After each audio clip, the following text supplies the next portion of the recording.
This is very much a shared consciousness. Of course, there are many other people who have shared many of those experiences as you have.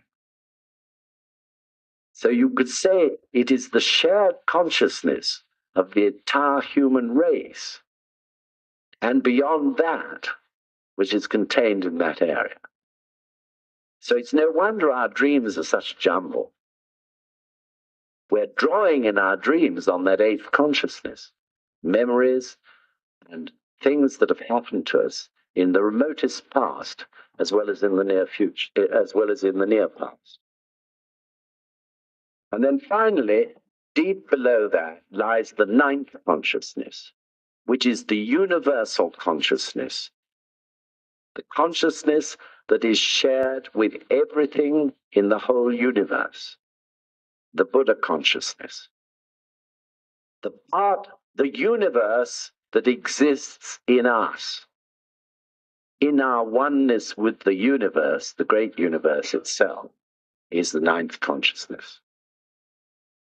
So that is called, in one Japanese principle, amala shiki, the fundamental pure sense. The fundamental pure sense. The purifying force of life, or the essence of life, the pure essence of life, shared by every living thing. Or Nam-myoho Renge Kyo, the greater self, whereas the seventh consciousness, the area of the ego, is the lesser self. So unless we understand and can tap this ninth consciousness, you can see that inevitably human life is at the mercy of the seventh and the eighth consciousnesses. So, of course, those who understand psychology and are experts in it realize that. They're fully aware of the seventh and the eighth consciousnesses and the way it affects our lives. But up to the present time, they're not aware of the ninth. So the purpose of Buddhism is to plumb the depths of your life to the ninth consciousness, so that all that radiates from that will then filter through the seventh and eighth consciousness, purifying it on the way, and lead you to carry out thoughts, words, and deeds which are variable and harmonious. So, in a very theoretical way, that again is what is happening when you do Gongyo. So it's quite often you find that when you begin to do Gongyo, you feel uncomfortable. You fidget, maybe you scratch your head, maybe even you feel a bit irritable, angry, or whatever. That's quite reasonable because you're at that point pushing your way down through the senses, the first to the fifth, to the sixth, and then to the seventh and eighth consciousness. After a bit, your concentration seems to improve. You seem to really be totally absorbed by this Gongyo. By then, you're in the ninth. So the Buddha state is revealed in Gongyo and continues to be revealed throughout your chanting of Nam-myoho Renge Kyo. Of course, when you get up and go outside and find you've got to queue for 20 minutes for the bus, you may rapidly find yourself leaving the Buddha state and going into some other state of life. But the fact is that the more you practice, the more that will not happen. The longer will you stay in the Buddha state throughout the day, and your actions will reveal that to you. So Gongyo is a daily battle. A daily battle with the negative and destructive forces that are absolutely inherent in every single person's human life. A battle against the lower worlds of those 10 worlds that we explained in the first lecture of this course. A struggle to turn everything in one's life from negative to positive value. For this reason, you can understand that Gongyo mustn't be too easy, must it? Neither, of course, must it be too difficult, because we've all got normal daily lives to lead. So Gongyo must be difficult enough to cause us to make effort. Unless we make effort, we're not going to defeat that negative force which is so strong in our lives. Yet, it's got to be easy enough for us to fit into our daily program. So I really think it's an amazing practice in this sense, because you can fit it in if you really have a mind to do so. When I first started to be introduced to this Buddhism, I didn't think it was possible for me to do Gongyo. Not because I didn't think I could do it, but because I thought I was such a busy businessman that I couldn't simply find the time in my incredible schedule to do Gongyo twice a day and chant Daimoku and all the rest of it. And then one person who practiced for a long time said to me, well, I understand your feelings, Mr. Causton, but please remember that the practice of Gongyo and chanting Daimoku activates your wisdom. So you'll find you're using your time more wisely. And it really proved to be true. Of course, I managed to fit in Gongyo and Daimoku, and I did, it seemed to me, sometimes twice as much in a day in my business life as I'd been able to do previously, because I didn't waste time so much, and I used every minute valuably, more and more that I practiced. So, Gongyo, for those of you who feel, oh gosh, have I really got to do this every day? It's meant to be difficult. If it wasn't a little bit difficult, it would be useless. Because it is an effort to change one's life from negative to positive. And furthermore, the more you get used to doing it, the more you begin to see what you've got to change before you even start going. As you begin, as you go up and get ready to start it, you become so aware of yourself. My gosh, you're an irritable so-and-so this morning. Or you're so lethargic today, Right, by the end of this Gongyo, that's got to change. That is the attitude, and it'll change. So Gongyo, let's go, is a really good translation of it. So now I'd like to talk for a bit about reciting the sutra. This is not prayer. Reciting the sutra is practice. It's an exercise. We are always taught to recite it rhythmically, to pronounce each syllable carefully and clearly, to be firm and vigorous as we do it. This is the exercise by which you begin to purify your life. If you slur it, or you speak it in a slovenly way, if you're not alert, then of course the effect will be that much less.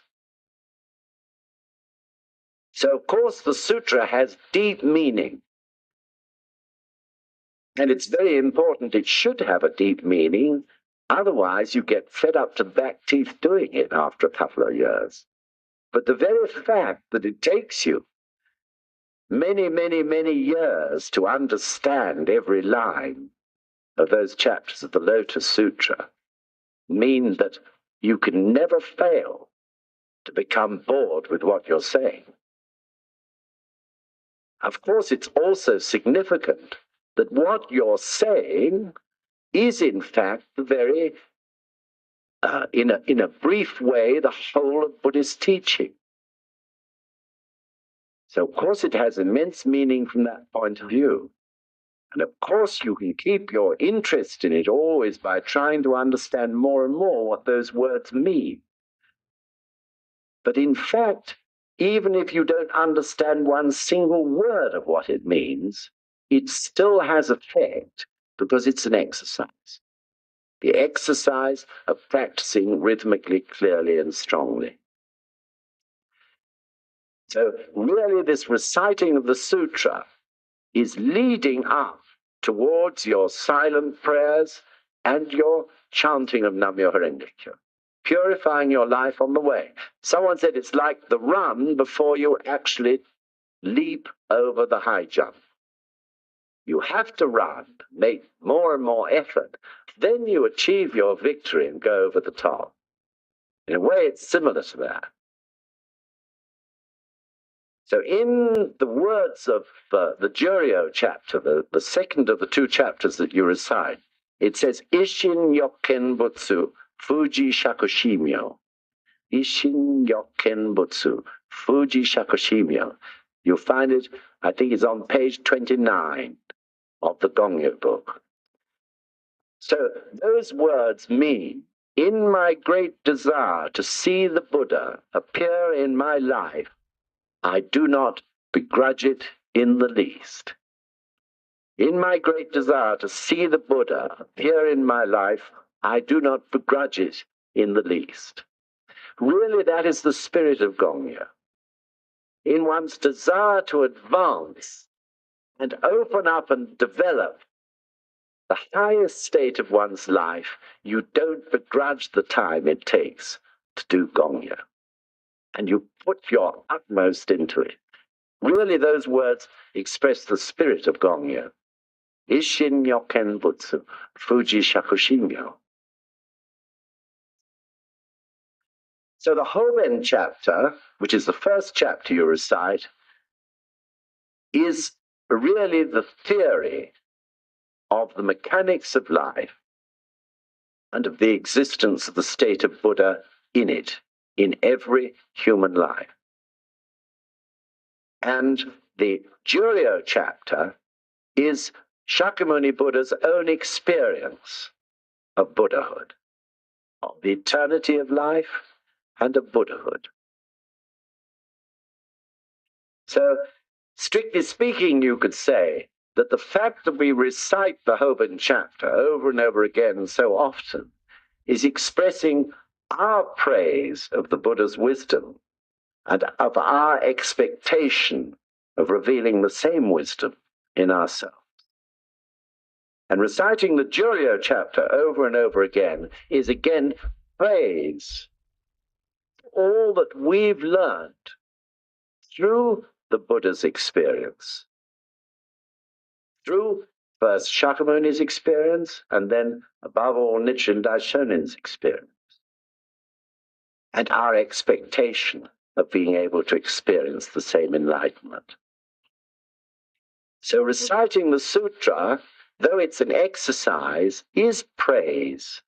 We are praising the wisdom of the Buddhas in teaching life to us. So through reciting, we honor, we praise, and we express gratitude.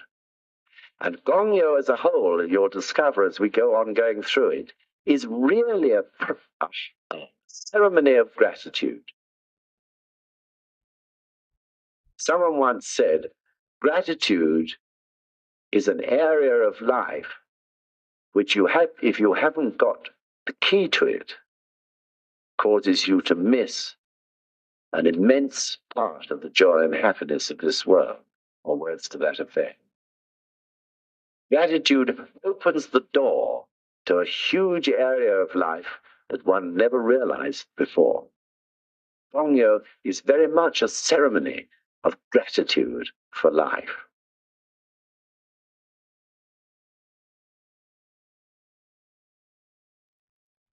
So the Lotus Sutra, as you may know, is really an incredible teaching. And it's set, as it were, on a stage which is far beyond the confines of this world or our particular environment here. It really is set on a universal stage. It talks in terms of the universe itself. It expresses things in terms of eons and light years and the eternity of life and the boundlessness of the universe. It's not concerned with time or space. And I believe the more one does Gongyo, the more you feel that connection with the great universe. You feel, as it were, less and less confined by time and space as we know it. And you feel the ability of your life and its achievements to expand far beyond the bounds of one's earlier imagination.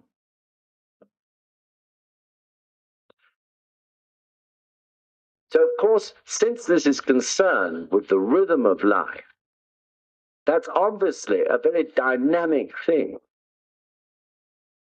This rhythm or energy or life force, which makes the tides come and go, and the seasons change, and the earth move round the sun, and the winds blow, and all this incredibly dynamic force. So therefore, the rhythm of life is in itself vigorous and vibrant. Therefore, one's recitation of the sutra should also be vigorous and vibrant. It's not supposed to be in a slurred or slow or sort of funeral-like pace. It should, as someone once said, be at the speed of a galloping horse. Of course, this takes time. You can't get to that sort of rhythm until you've been practicing for a bit. It doesn't take so long, a matter of a few months. But really, that practice of Gongyo is to vitalize once again your life force for the day. Therefore, it should be vibrant. In Buddhism, there is a concept called the three acts of body, mouth, and heart. The three acts of body, mouth, and heart. That concerns practice of Buddhism. So in the case of Gongyo, of course, the body is what you place in front of your gonzen and start to practice. You are giving, during that practice, your body to the practice. And then the mouth is, of course, the words that come. Do those words really ring out firmly? If you're giving your mouth to the Buddha, they should be firm, strong, and vibrant. I don't mean they should be shouted, and I don't mean that they should be whispered.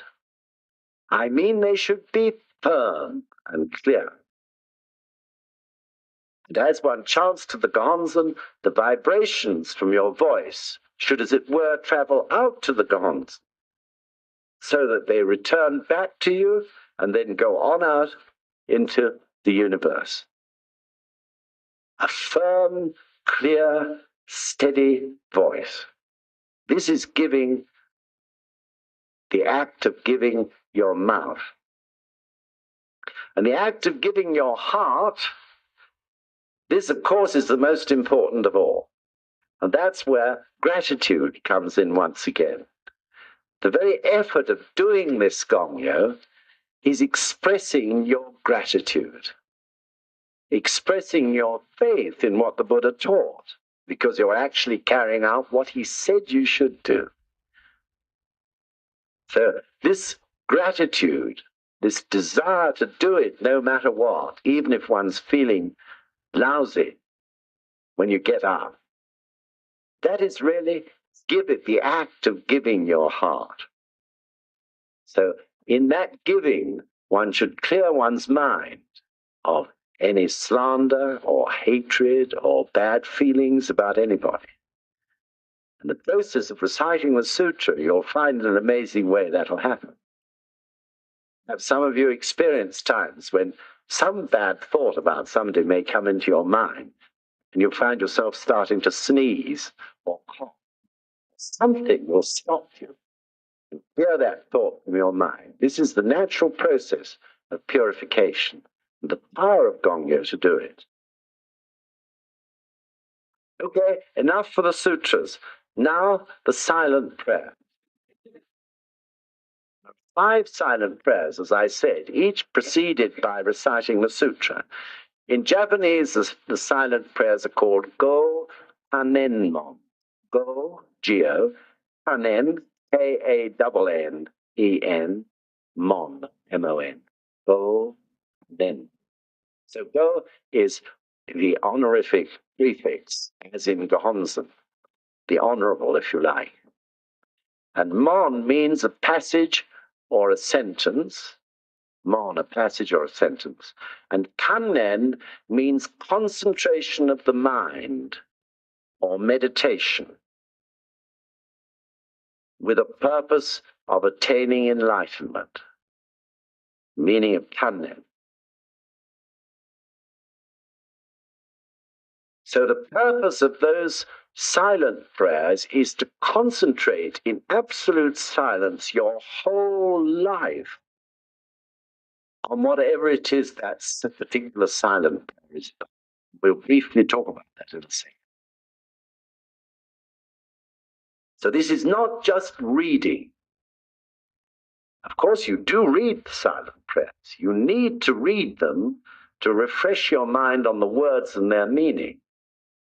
In fact, the high priest said the other day, even though you can do the whole of Gongyo without the prayer book, you should still have it open when you do the silent prayers, because it's very difficult to concentrate without taking in each word.